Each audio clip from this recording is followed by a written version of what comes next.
Hey, what's going on, guys? Welcome back to another video, and today I wanted to do a nice discussion video about Eurovision, a topic that I haven't covered on the channel for about 2 months now since the Eurovision winner was handed out. But we have some big news that have just been revealed to us about a week ago, so I'm a little late to the party on this. Actually, a little bit longer than a week ago it was announced. But I thought it would be a great time to chat about this because I'm personally so excited about this. But a new country has entered Eurovision, and it is Canada, my country. So I now have a country that I can kind of personally root for on a year-to-year basis. Because usually I just go by what songs I like. That's the country I'm going to root for. But honestly, like, I want Canada to do good now. Like, I have a country to root for. You know, that is something that I've never had at Eurovision since I started watching back in 2023. So this is very, very exciting for me. Now, I know a lot of people might have conflicting thoughts about Canada joining Eurovision because, you know, you always have those people that are like, it's Eurovision.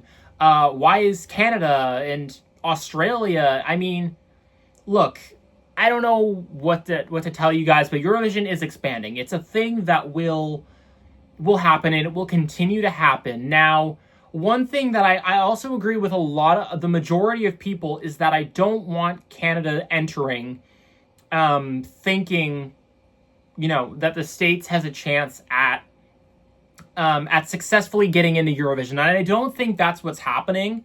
I think the U.S. will stand their ground, and I don't think the EBU would allow the U.S. to enter. I feel like that would cause a lot of backlash, I think. And I think the reason that the EBU is accepting Canada's entry is that, you know, the U.S. has threatened to annex Canada, and the purpose of getting away from American products and support to draw that back and focus on Europe is really huge for Canada. So I know a lot of people aren't fans of this, but I think for Canada that this is absolutely huge to kind of draw back our support for the US, focus more on Europe, and, you know, have some bigger allies in Europe, which is really key as well. And I mean, entering next year is probably the most ideal situation for Canada, and that's partially why I think the EBU was more accepting of allowing Canada in, especially next year, is because some countries' participation is still undecided because of Israel. We don't know whether or not Israel will be in the contest next year. And if that's the case, you know, depending on that, you know, Netherlands, Iceland, Spain, a bunch of other countries, big countries that, you know, that the Eurovision relies on to help fund Eurovision. If they're not there, Canada can step up in that field, which I think is huge and is a big reason why the EBU did say yes to Canada entering. Now, the thing that also intrigues me with Canada entering Eurovision is it's not like Australia in the sense that if Australia ends up winning, if they ended up winning this year with Delta Goodrem's song, they couldn't have hosted in Australia. The time zone difference between Europe and Australia is just too big. It wouldn't make sense for the majority of European viewers to watch at an unreasonable time. Canada, again, I am still interested to how that would work out, but the EBU thinks it could work and that Canada would be able to host, you know, if they ever won Eurovision. Now, I think the country is so vast and the time zones are all over the place, even just in Canada. So I don't think they would ever host in Vancouver because I think, you know, 4 hours, my time zone difference is from Vancouver, plus another 5. That's almost a 9-hour difference from the majority of Europe.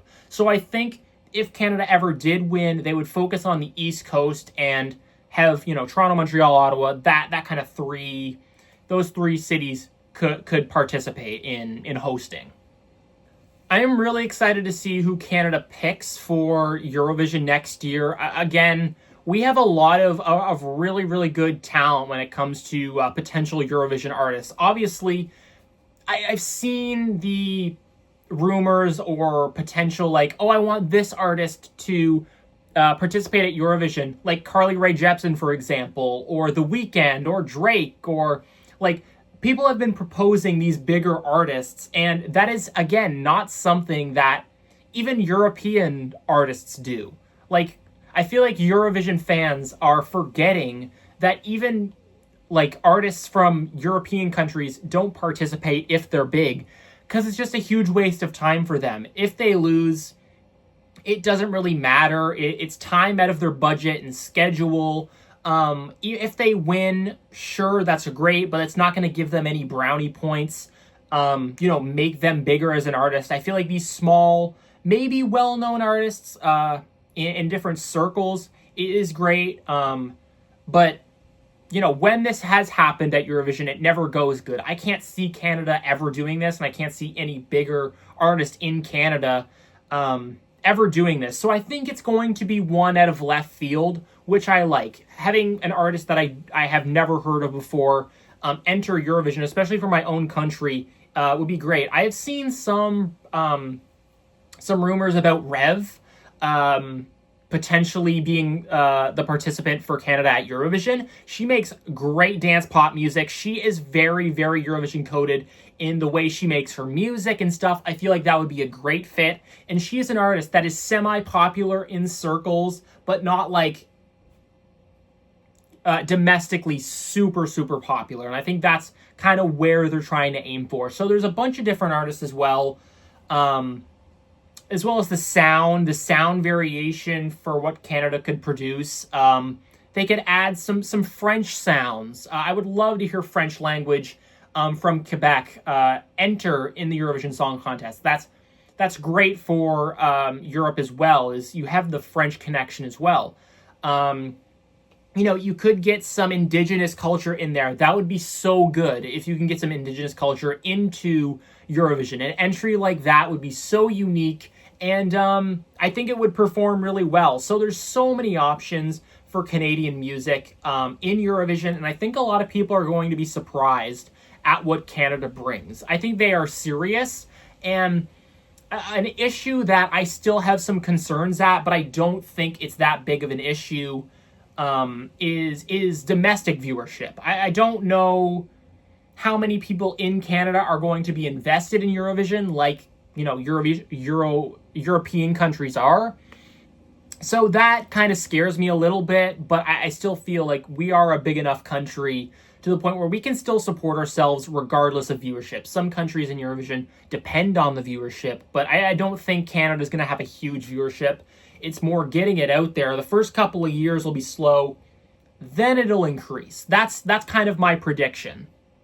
One thing I think they actually should have done before even entering Eurovision is making Eurovision available to watch on TV. Even in Canada, I have to watch on YouTube. I don't have an access to it on any broadcasting service on TV. There's no television provider that shows it in Canada. It's not like nobody knows about it because of it. It's just on YouTube it pops up. There's no promotion of it. Like even in America, there's still some broadcasters that promote it, but in Canada there's none, and I feel like that would have been a first step in getting kind of, people in Canada to know about Eurovision, is to start showing it on TV first, have them watch it, really enjoy it, and then enter. I think, and hopefully for when Canada enters, there's better viewership options that people can have a bigger variety in how they access Eurovision. That is also something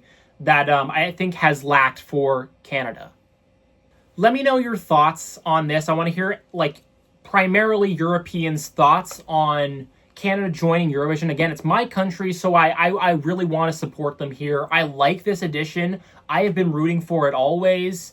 It's probably not the only new country we'll see at Eurovision this year. I think because of Bulgaria entering winning the contest, it being hosted in Bulgaria, we'll have some countries in that area who have, been hesitant on joining in the previous years. To have that kind of, friend nearby will be like, oh yeah, come on over. And like North Macedonia, Hungary, maybe. There's some countries in that vicinity that I think could end up joining the contest for this year. So I'm really, really excited for this. There's a lot of things that could be done with this, and I hope they go the right way with it. Again, some concerns, but overall, I'm really excited about this. Let me know your thoughts down in the comment section down below, but I really, really like this. Thank you guys so much for watching. Stay tuned for more future Eurovision videos. Again, I'm trying to be as creative as possible when it comes to Eurovision videos, because in this time frame, you know, there's not a lot going on until, say, November or December when the new tracks come out for the season. So thank you guys for watching. I will see you guys in the next one.